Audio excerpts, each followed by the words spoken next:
Hello friends.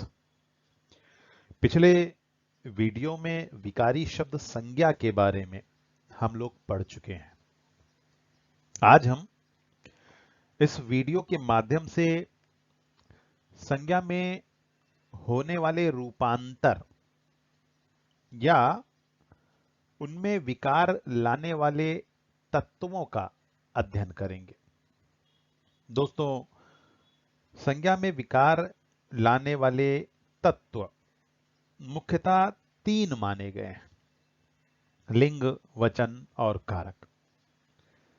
इस video के माध्यम से संज्ञा के विकारी तत्व यानी बदलाव लाने वाले तत्व लिंग का मात्र अध्ययन किया जाएगा। वचन और कारक के बारे में आने वाले वीडियो के द्वारा आपको समझाने का प्रयास किया जाएगा। तो चलिए करते हैं अध्ययन लिंग और उसके भेदों का। संज्ञा के विकारी तत्व। छात्रों, रूपांतर शब्द यहां पर जो आप देख रहे हैं, इसका अर्थ पहले हम समझ लेते हैं। रूपांतर का अर्थ रूप का बदलना होता है, या फिर इसे ऐसे आप बोल सकते हैं कि प्राप्त होने वाला दूसरा रूप, यानी जिस रूप में आप हैं उससे हटके कोई दूसरा रूप वहां पर उपस्थित हो जाए तो वो रूपांतर कहलाता है। और आज हम संज्ञा के विकारी तत्व का जो मैंने अभी थोड़ी देर पहले वर्णन किया, लिंग के आधार पर, वचन के आधार पर और कारक शब्दों के आधार पर किस तरह से विकार, किस तरह से परिवर्तन, किस तरह से उसका रूप बदलता है, रूपांतर होता है, उसी का अध्ययन हम करने वाले हैं। तो यहां पर यह परिवर्तन होता क्या है, कैसे, वो आप यहां पर समझने का प्रयास कीजिएगा कि संज्ञा एक विकारी शब्द, ये तो हम बहुत पहले वीडियो में पढ़ चुके हैं कि विकारी शब्द कितने प्रकार के होते हैं, मतलब शब्द कितने प्रकार के, और फिर विकारी शब्द, अविकारी शब्द क्या होता है। तो विकारी शब्द में संज्ञा और सर्वनाम की चर्चा हम विस्तृत रूप से कर भी चुके हैं। तो संज्ञा जो एक विकारी शब्द है यानी बदलने वाला ये शब्द होता है, और ये परिवर्तन शब्द रूपों को परिवर्तित करता है, एक बदलाव लेके आता है। और संज्ञा के रूप जो हैं, लिंग, वचन एवं कारक चिन्हों के कारण परिवर्तित होते हैं। बदलाव इनमें इन तीन रूपों के कारण होता है। और यहां पर मैं आपको एक एक करके कि लिंग के कारण कैसे रूपांतरण होता है, वचन किस प्रकार से विकार लाता है, या कारक चिन्हों के माध्यम से कैसे शब्दों में, वाक्यों में परिवर्तन आता है, वो एक एक करके हम यहां पर समझने का प्रयास करते हैं। सबसे पहले लिंग के अनुसार होने वाले विकार का यहां पर हम उदाहरणों के माध्यम से समझते हैं। लड़का खेलता है, लड़की खेलती है। ध्यान दीजिएगा, लिंग के अनुसार होने वाला विकार। अब देखिए यहां पर लड़का और यहां पर दूसरे वाक्य में लड़की, क्रिया एक ही दोनों कर रहे हैं लेकिन बदला हुआ रूप है। अब यहां पर इसे इन पंक्तियों के माध्यम से आप समझिएगा कि उक्त उदाहरण में, यानी इन दोनों वाक्यों में, इन दोनों उदाहरणों में पुरुष जाति एवं स्त्री जाति, लड़का पुरुष जाति का बोध करा रहा है, लड़की स्त्री जाति का बोध करा रही है। तो पुरुष जाति एवं स्त्री जाति के कर्ता, देखिए ये लड़का और लड़की सब्जेक्ट है, कर्ता है, इसके कारण उसकी क्रिया में, यानी इन दोनों वाक्यों की क्रिया में, एक्शन वर्ड में भी परिवर्तन होता है, इसमें भी बदलाव आता है। पुरुष जाति होने के कारण खेलता, और स्त्री जाति का बोध कराने के कारण क्रिया में बदलाव आया, खेलती। तो यहां पर लिंग के अनुसार, यानी पुरुष जाति का बोध कराते हुए और स्त्री जाति का बोध कराते हुए विकार हो रहा है इन दोनों वाक्यों में, दोनों वाक्यों का रूपांतरण हो रहा है। तो ये तो हो गया लिंग के अनुसार। अब हम वचन और कारक, वचन और कारक के अनुसार होने वाले विकारों को या उनके बदलने वाले रूपों को हम यहां पर समझने का प्रयास करते हैं। तो लड़का खेलता है, पहला उदाहरण देखिए। वचन के आधार पर बात हो रही है। वचन यानी नंबर, जिसे इंग्लिश में कहते हैं। देखिए हिंदी में दो ही वचन होते हैं, एक के लिए एक वचन और एक से अधिक के लिए बहुवचन। द्विवचन का यहां पर कोई कॉन्सेप्ट नहीं है। एक वचन और बहुवचन, ये आपको ध्यान में रखना है कि हिंदी में दो ही वचन होते हैं। तो लड़का एक वचन, लड़के बहुवचन। एक और उदाहरण देख लीजिए। लड़की खेलती है, लड़कियां खेलती हैं। अब देखिए यहां पर मैंने पुरुष जाति का बोध कराने के आधार पर और स्त्री जाति का बोध कराने के आधार पर वाक्यों को मैंने यहां पर लिया है। इन्हें आप इन पंक्तियों के माध्यम से और अच्छे तरीके से समझ सकते हैं कि उपर्युक्त वाक्यों में लड़का और लड़की, यहां पर लड़का और लड़की एक वचन, लड़का एक वचन, लड़की एक वचन, तथा लड़के और लड़कियां। अब यहां पर देखिए लड़के बहुवचन हो गया, लड़कियां बहुवचन हो गई। तो यहां पर वचन बदलने की वजह से पूरा का पूरा रूपांतरण हो रहा है, पूरा का पूरा वाक्य बदल रहा है। लड़का खेलता है, लड़के खेलते हैं। लड़की खेलती है, लड़कियां खेलती हैं। तो यहां पर नंबर के मुताबिक, वचन के अनुसार यहां पर विकार हुआ है, परिवर्तन हुआ है, इसलिए यह भी एक विकारी तत्व माना गया है। अगला हम कारक चिन्हों के अनुसार होने वाले विकार को समझ लेते हैं कि कारक चिन्हों से चेंजेस कैसे आता है, बदलाव कैसे आता है। देखिए कारक जो हिंदी में है वो 8 होते हैं। कर्ता, कर्म, करण, संप्रदान, अपादान, संबंध, संबोधन, अधिकरण। दोस्तों हम वचन के बारे में और कारक और उनके विभक्ति चिन्हों के बारे में आने वाले वीडियोस के बारे में विस्तृत रूप से चर्चा करेंगे। इस वीडियो में मात्र आपको लिंग निर्धारण, लिंग की पहचान किस प्रकार और किन पद्धतियों को किस शैली के अनुसार अपनाया जाए कि उन्हें हम आसानी से पहचान सकें, इसके बारे में ही विस्तृत रूप से चर्चा की गई है। तो यहां पर कारक चिन्हों के अनुसार होने वाले विकार या रूपांतर का वर्णन इन उदाहरणों के माध्यम से आप समझ सकते हैं। पहला उदाहरण है राम खाना खाता है। दूसरा, राम ने खाना खाया।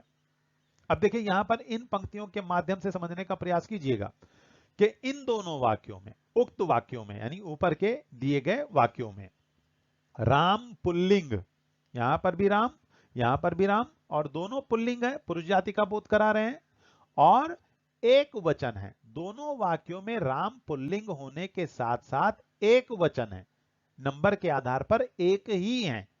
इसके बावजूद, यानी इतना होने के बावजूद, राम भी पुल्लिंग, मतलब राम पुल्लिंग और एक वचन होने के बावजूद भी यहां पर दोनों वाक्यों में भेद है, दोनों वाक्यों में फर्क है, दोनों वाक्यों में अंतर है। अंतर क्या है? इस विकार का कारण, ये जो बदलाव, ये जो चेंजेस आया है, इसका कारण क्या है? कारण यहां पर एक ही है, कारक चिन्ह। कर्ता कारक, राम सब्जेक्ट है, राम कर्ता है, राम के साथ यानी कर्ता के साथ कारक शब्द की विभक्ति ने का प्रयोग, ने विभक्ति का प्रयोग हुआ है। इस कारण इस वाक्य से दूसरा वाक्य का रूप बदल गया है, चेंज हो गया है। सब्जेक्ट एक है, कर्ता एक है, लेकिन उसमें जो कारक लग गया है, कारक विभक्ति लग गई, इसलिए इसका रूप बदल गया। इसीलिए यहां पर कारक चिन्हों के अनुसार भी विकार होता है, यह आपको समझाया गया है।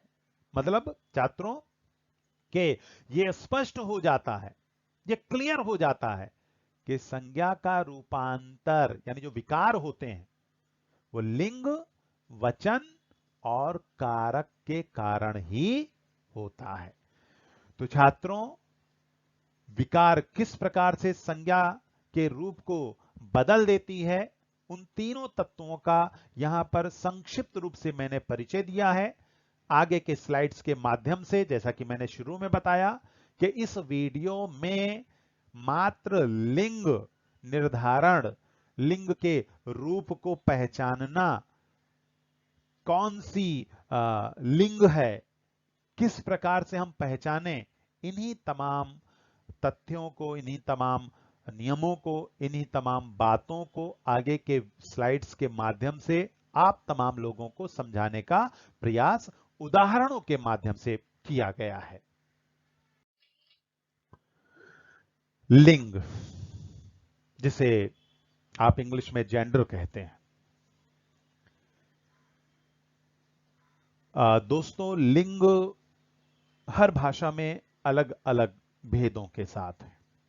जैसे संस्कृत, मराठी, गुजराती में लिंग 3 तरह के बताए गए हैं और वो 3 तरह के कारण वहां पर अलग उनका व्याकरणिक दृष्टिकोण है। यहां पर हम हिंदी भाषा के आधार पर लिंग का निर्धारण, लिंग की पहचान करने वाले हैं। हिंदी भाषा में लिंग निर्णय या लिंग का निर्धारण करना दोस्तों दूसरी भाषाओं की तुलना में थोड़ा जटिल है।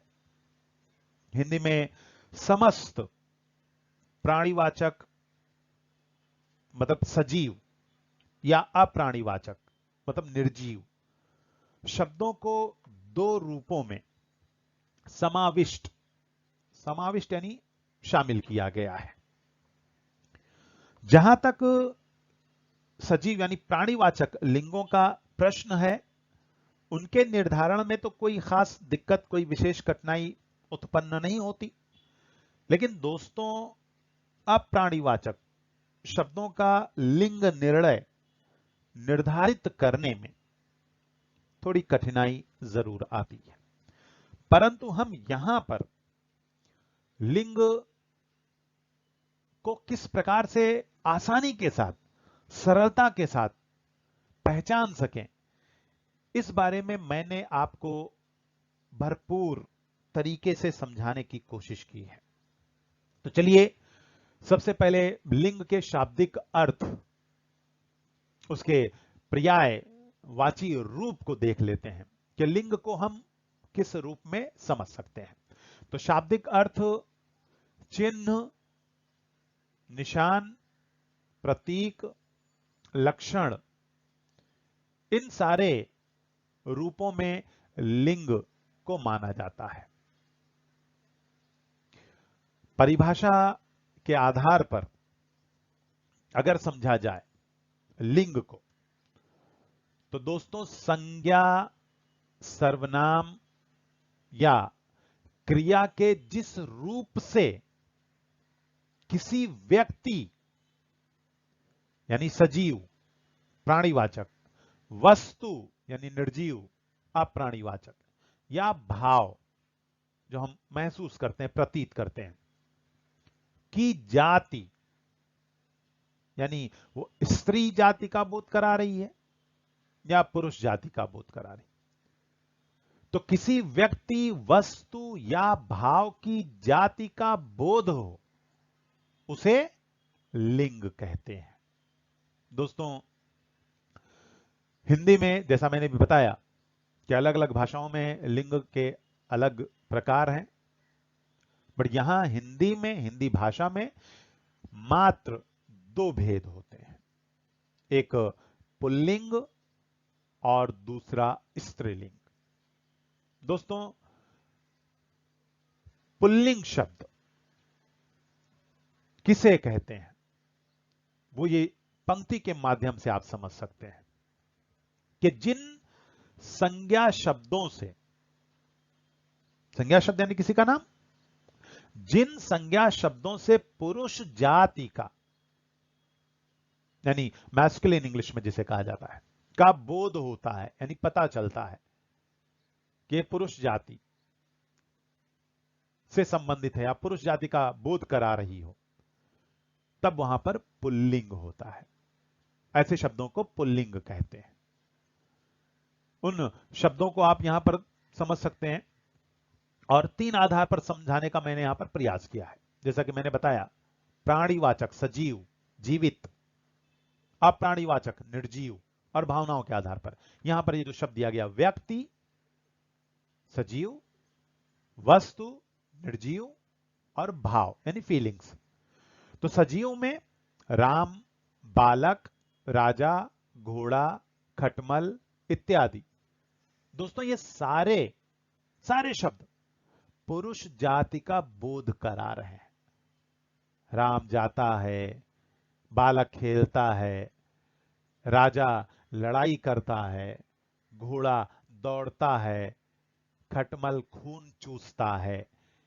इन सारे शब्दों से हमें पुरुष जाति का बोध हो रहा है, इसीलिए ये सारे के सारे शब्द पुल्लिंग है। अब निर्जीव, कौन से ऐसे शब्द जो पुल्लिंग होने का बोध, पुरुष जाति का होने का बोध कराते हैं और पुल्लिंग कैटेगरी के अंतर्गत आते हैं? वो ये हैं घर, हिमालय, फूल, लोहा। ये सारे के सारे शब्द पुल्लिंग, पुरुष जाति का बोध करा रहे हैं। घर अच्छा बना है, हिमालय पर्वत बहुत ऊंचा है, फूल सुंदर होता है, लोहा मजबूत होता है। देखिए इन वाक्यों से, इन शब्दों का वाक्य प्रयोग करने से हमें किस चीज का बोध हो रहा है? हमें पुरुष जाति का बोध हो रहा है। यही कारण है कि ये निर्जीव शब्द भी पुल्लिंग हैं। भावनाओं के आधार पर समझ लेते हैं कि दुख होता है न कि होती है, क्रोध आता है न कि आती है, लगाव होता है, लगाव पैदा होता है न कि पैदा होती है। तो जहां पर पुरुष जाति का बोध हो जिन शब्दों में, उन शब्दों को हम पुल्लिंग कैटेगरी, पुल्लिंग श्रेणी के अंतर्गत रखते हैं। अब हम स्त्रीलिंग के बारे में देख लेते हैं कि स्त्रीलिंग क्या है, किस तरह से उनको पहचाना जाए, समझा जाए। तो जिन शब्दों, संज्ञा शब्दों से स्त्री जाति का, फेमिनिन इंग्लिश में जिसे आप कहते हैं, स्त्री जाति का बोध होता, कोमलता, यहां पर पुल्लिंग में कठोरता, थोड़ी कठोरता आती है, बल और शक्ति का प्रयोग होता है। स्त्री जाति में कोमलता, नजाकत, लचक, इन भावों का और इन रूपों का या ऐसे शब्दों का बोध होता है। तो वहां जहां पर स्त्री जाति का बोध होता हो, वहां पर स्त्रीलिंग होता है। ऐसे शब्दों को स्त्रीलिंग कहा जाता है। उदाहरण यहां पर वही सजीव, निर्जीव और भावनाओं के आधार पर देख लीजिएगा। प्राणीवाचक में गीता किसी का नाम है, बालिका कोई लड़की है, रानी, घोड़ी, जू। तो ये सारे शब्द जो हैं ये स्त्री जाति का बोध करा रहे हैं, इसीलिए इनको स्त्रीलिंग श्रेणी में रखा गया है। और चूंकि ये जीवित तो हैं, प्राणीवाचक हैं, इसीलिए सजीव कैटेगरी में इन्हें रखा गया है। अगला जो अप्राणीवाचक निर्जीव शब्द जिसे आप कह सकते हैं स्त्रीलिंग के, वो कौन कौन से? नदी, नदी बहती है, कुर्सी रखी है, पतीली चढ़ी है। ये सारे शब्द स्त्री जाति का बोध करा रहे हैं और यही कारण है कि ये सारे के सारे शब्द जो हैं वो आपके स्त्रीलिंग के अंतर्गत रखे जाते हैं। भावनाओं के आधार पर देख लेते हैं। शर्म, शर्म आती है, लज्जा आती है, आता है नहीं, खुशी होती है, खुशी मिलती है। तो इन शब्दों से हमें स्त्री जाति का बोध हो रहा है, इसीलिए ये सारे के सारे शब्द जो हैं वो आपके स्त्रीलिंग श्रेणी के अंतर्गत आते हैं। अब छात्रों, दोस्तों, अब हम इस स्लाइड और आगे की स्लाइड के माध्यम से, क्योंकि हमारा मकसद, हमारा जो उद्देश्य है वो ये कि हम शब्दों को देखकर पहचाने कैसे कि ये शब्द स्त्रीलिंग है या पुल्लिंग है। और सबसे बड़ी दिक्कत तो ये कि प्राणीवाचक शब्द हो तब तो आसानी के साथ समझा जा सकता है कि ये पुरुष का बोध करा रहा है, ये स्त्री का बोध करा रहा है। पुरुष का बोध कराने वाले शब्द वो पुल्लिंग में आ गए, स्त्री जाति का बोध कराने वाले शब्द प्राणीवाचक वाचक शब्द जो होते हैं वो स्त्रीलिंग में आ गए। लेकिन वो शब्द जो जड़ हैं, वो शब्द जो अप्राणी हैं, वाचक हैं, या वो शब्द जो निर्जीव हैं, ऐसे शब्दों को हम पुल्लिंग में किस तरह से रखेंगे, या ऐसे शब्द को हम स्त्रीलिंग कैसे कहेंगे, इनको हमें पहचानने के लिए दोस्तों ये जो हेडिंग में आप देख रहे हैं सर्वनाम, विशेषण, क्रिया, इन शब्दों के माध्यम से आप बहुत सरलता के साथ, बड़ी आसानी के साथ शब्दों की पहचान कर सकते हैं कि वो पुल्लिंग है या स्त्रीलिंग है। भले ही वो जड़ शब्द क्यों ना हो, भले ही वो चेतन शब्द क्यों ना हो, भले ही वो प्राणीवाचक हो, अप्राणीवाचक हो, सजीवता का बोध करा रहा हो, निर्जीवता का बोध करा रहा हो, किसी भी तरह के शब्द हो, उनको आप इन तीनों विकारी शब्दों के माध्यम से बड़ी आसानी के साथ समझ सकते हैं, पहचान सकते हैं। एक बात यहां पर आपको मैं और स्पष्ट कर दूं कि किसी भी शब्द को पहचानने के लिए कि वो कौन सा लिंग उसमें छिपा है, दोस्तों व्यवहारिक हिंदी का प्रयोग करना पड़ेगा, वाक्य में प्रयोग करना पड़ेगा। आप हर एक शब्द को इन शब्दों के आधार पर वाक्य में, अपने शब्दों के आधार पर वाक्य में बनाने की कोशिश करिए। अपने आप निर्धारित कर लेंगे कि ये लिंग का कौन सा भेद है, स्त्रीलिंग है या पुल्लिंग है। तो चलिए हम एक एक करके पहले सर्वनाम का, फिर विशेषण शब्दों के माध्यम से, और उसके बाद क्रिया शब्दों के माध्यम से लिंग कैसे निर्धारित की जाए, कैसे पहचान की जाए कि वो पुल्लिंग है या स्त्रीलिंग है, एक एक करके हम यहां पर देखते हैं। निम्नांकित शब्दों को, यानी इन शब्दों को सर्वनाम शब्दों के माध्यम से पहचाना जा सकता है। सर्वनाम यानी संज्ञा के स्थान पर प्रयुक्त होने वाला नाम, यानी सभी का नाम। अब इन चारों शब्दों को आप सर्वनाम शब्द को उनके साथ ऐड कर दीजिए, जोड़ दीजिए। दोस्तों बड़ी आसानी के साथ आप अंदाजा लगा सकते हैं, कंफर्म बता सकते हैं कि ये चारों शब्द स्त्रीलिंग हैं कि पुल्लिंग है। एक एक करके यहां पर हम देखते हैं कि सर्वनाम कौन से शब्दों का प्रयोग करना है, वो शब्दों के आधार पर आपको तय करना होगा। उपर्युक्त शब्दों में, यानी इन शब्दों में सर्वनाम शब्द मेरा या मेरी, इन दो सर्वनाम शब्दों के प्रयोग के माध्यम से आप इन शब्दों की पहचान कर सकते हैं लिंग कौन सा है। चलिए एक एक वाक्य के उदाहरणों के माध्यम से समझते हैं। थैली के लिए मेरा या मेरी, मेरा थैली है, या फिर दूसरा मेरी थैली है। अब देखिए सर्वनाम शब्द को थैली के साथ जोड़ा गया है। अब आप अंदाजा लगाइए, खुद निर्धारित कीजिए कि वाक्य में सार्थकता कहां पर, सही ढंग से जो मायने निकल रहे हैं, जो मीनिंग निकल रहा है, जो सुंदर लग रहा है वाक्य, वो कौन सा है, मेरा थैली या मेरी थैली, आप अंदाजा लगाइएगा। दूसरा उदाहरण बैट के लिए, बैट जो क्रिकेट में बैट बॉल खेला जाता है वो वाला बैट, मेरा बैट है या मेरी बैट है। अब बैट शब्द के साथ मेरी या मेरा कौन सा सूट कर रहा है, कौन सा उचित लग रहा है, वो आप निर्धारित करिए, मैं अभी नीचे बताऊंगा। अगला उदाहरण घर के लिए देख लीजिए, मेरा घर है या मेरी घर है। बोलने से ही अपने आप समझ में आ जा रहा है कि ये कौन सा लिंग है, इनमें कौन सा छिपा हुआ है। एक और उदाहरण देख लीजिए कार से संबंधित, मेरा कार है या मेरी कार है। दोस्तों बड़ी आसानी के साथ यहां पर अंदाजा लगा सकते हैं आप कि ये जो चार शब्द दिए गए हैं, ये इनमें कौन सा लिंग है। तो जब हम संज्ञा शब्द के ठीक पहले, ये संज्ञा शब्द है सब, ये जितने शब्द हैं, तो इन शब्दों से ठीक पहले हमने क्या लगाया, सर्वनाम। सर्वनाम शब्द का प्रयोग करते हैं तो जिस लिंग की संज्ञा होती है उसी लिंग का सर्वनाम भी लगाया जाता है। मेरा थैली या मेरी थैली, मेरी थैली स्त्रीलिंग, थैली स्त्रीलिंग। मेरा बैट है या मेरी बैट है, मेरा बैट, बैट पुल्लिंग। मेरा घर है या मेरी घर है, मेरा घर है, घर पुल्लिंग। मेरा कार है या मेरी कार है, मेरी कार है। मतलब यहां पर मेरी कार, मेरी थैली, थैली और कार जो है स्त्रीलिंग हो गया, बैट और घर जो है वो पुल्लिंग हो गया।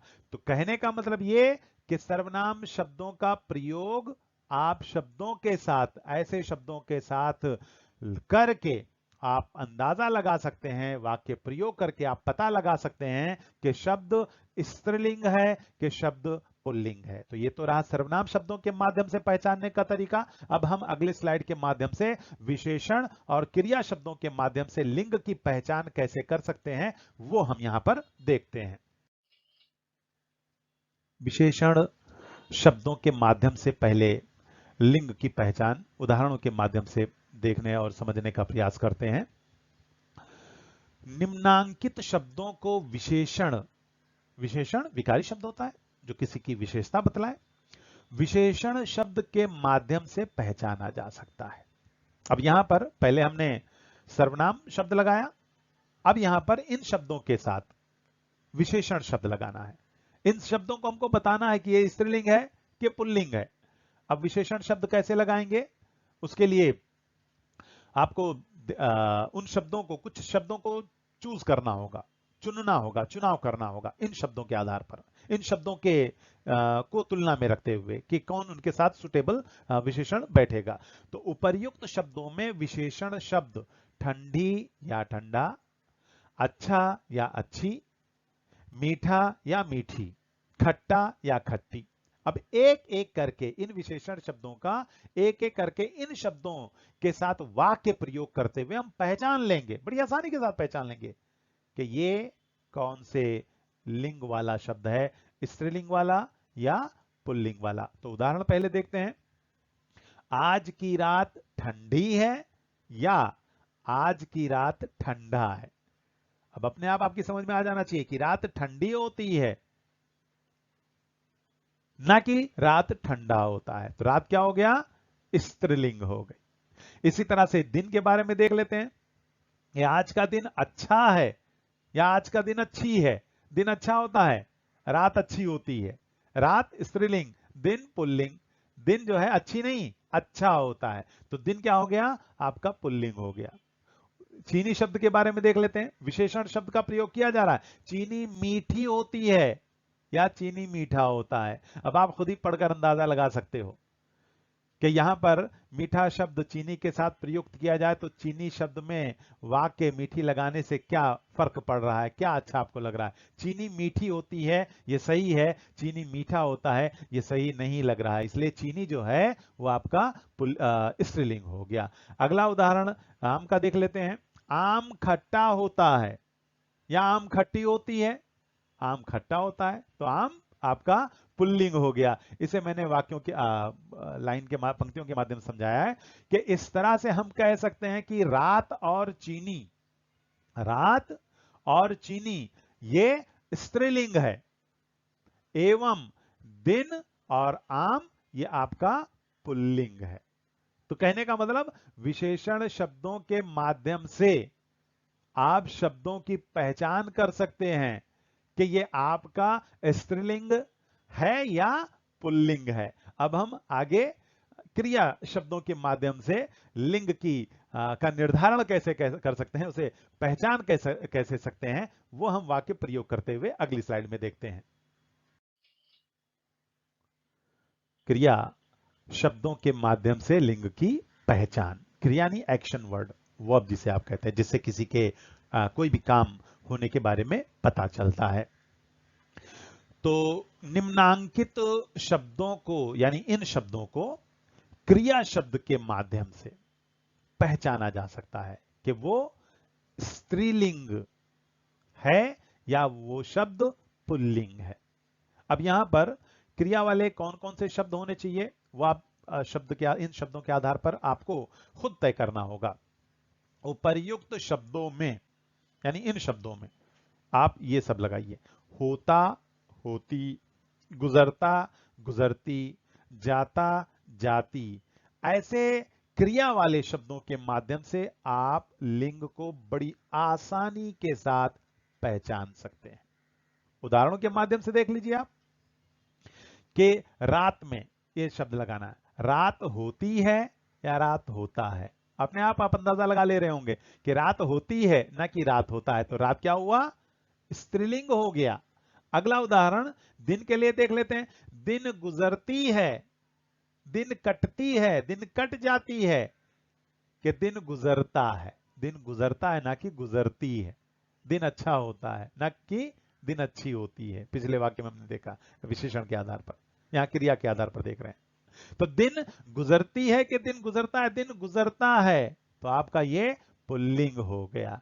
अब दिन शब्द जो है। अब अगला सड़क के लिए देख लेते हैं। सड़क जाती है, बड़ी दूर तक जाती है, कि सड़क जाता है, सड़क जाती है। ये पढ़ने में अच्छा लग रहा है, मतलब ये कि सड़क जो है वो आपका स्त्रीलिंग हो गया। तो यहां पर इन पंक्तियों के माध्यम से इसे आप समझिए कि इस प्रकार से हम कह सकते हैं कि रात और सड़क जो है वो स्त्रीलिंग है, और दिन, दिन जो है वो पुल्लिंग है, क्योंकि दिन गुजरता है ना कि दिन गुजरती है। तो छात्रों, अब हम, जैसा कि पिछले स्लाइड में हमने देखा कि कैसे हम सर्वनाम शब्दों के माध्यम से, विशेषण शब्दों के माध्यम से और क्रिया शब्दों को उन शब्दों के साथ जोड़ देने पर, वाक्य बना देने पर हम ये पता लगा सकते हैं कि इसमें कौन सा लिंग छिपा हुआ है।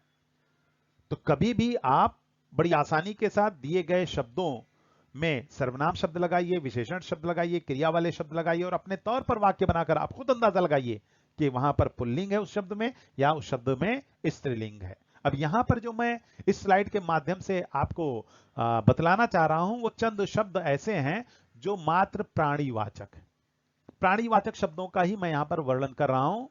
अप्राणीवाचक यानी वस्तुओं का या भावों का मैं आगे के वीडियोस के माध्यम से आपको फिर से दोबारा वीडियो लेकर आऊंगा और उसमें समझाने का प्रयास करूंगा। तो यहां पर मात्र मैं प्राणीवाचक यानी जो सजीव हैं, जो जीवित हैं, उनका मैं यहां पर, वो पुल्लिंग है कि स्त्रीलिंग है, उन शब्दों को मैं यहां पर समझाने का प्रयास कर रहा हूं।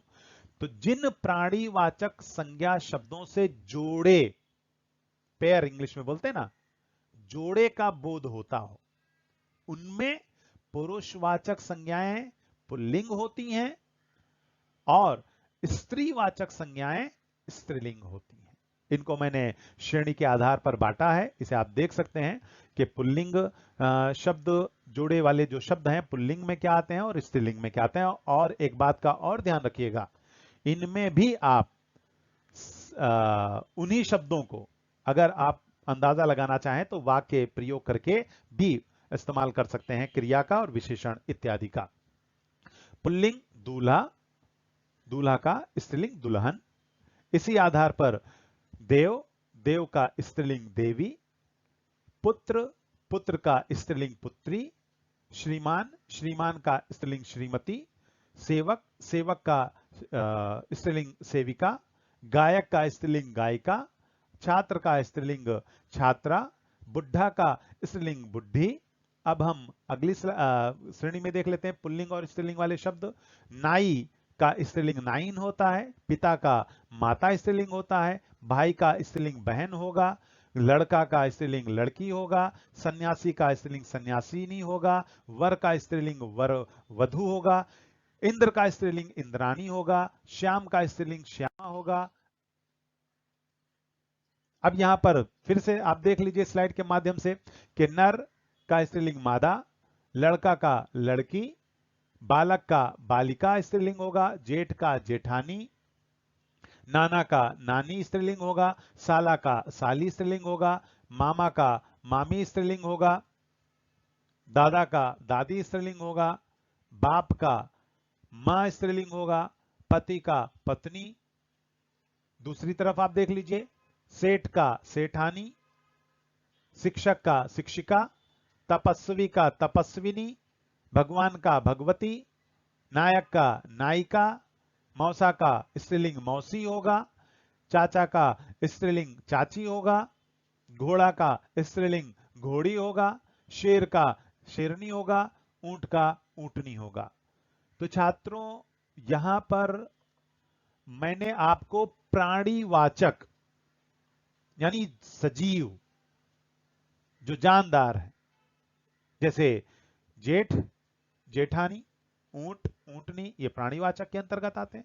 मौसा, मौसी, ये जितने भी शब्द आप यहां पर देख रहे हैं ये सजीव हैं। ये सारे के सारे सजीवता का प्राणीवाचक, प्राण से संबंधित यानी जीवित, सजीव जिसे आप बोलते हैं, उस बात का बोध कराने वाले शब्द हैं। और अ, जोड़े के हिसाब से इनको आप अंदाजा लगा सकते हैं कि स्त्रीलिंग कौन सा है और पुल्लिंग कौन सा है। तो दोस्तों इस वीडियो में मैंने आप लोगों को लिंग का निर्धारण, लिंग शब्दों की पहचान कैसे की जाए, किन शब्दों को, किन विकारी शब्दों को, सर्वनाम, क्रिया और विशेषण, इन शब्दों को किस तरह से शब्दों के साथ वाक्य प्रयुक्त किया जाए कि हम आसानी, बहुत सरलता के साथ ये पहचान सकें कि ये शब्द स्त्रीलिंग का है या पुल्लिंग का है। दोस्तों अब अगले वीडियो के माध्यम से मैं आप लोगों को जो संज्ञा के विकारी दूसरे तत्व हैं, वचन और कारक, इनको मैं अन्य वीडियोस के माध्यम से आप लोगों को समझाने का प्रयास करूंगा। तो अगले वीडियो में हम हिंदी लिंग निर्धारण या लिंग को पहचानने के लिए, जैसा कि मैंने बीच में बताया था कि यहां पर तो मैंने आपको बताया कि प्राणीवाचक हैं, अप्राणीवाचक यानी जो निर्जीव हैं, और भावनाओं को कैसे हम समझें, भावनाओं वाले शब्दों को, कि वो स्त्रीलिंग है कि पुल्लिंग है। दोस्तों उसको समझने के लिए अलग अलग पद्धतियों से, अलग अलग शैली से समझाने का प्रयास मैं अगले वीडियो के माध्यम से करूंगा। तब तक के लिए आप लोगों से विदा। जय हिंद।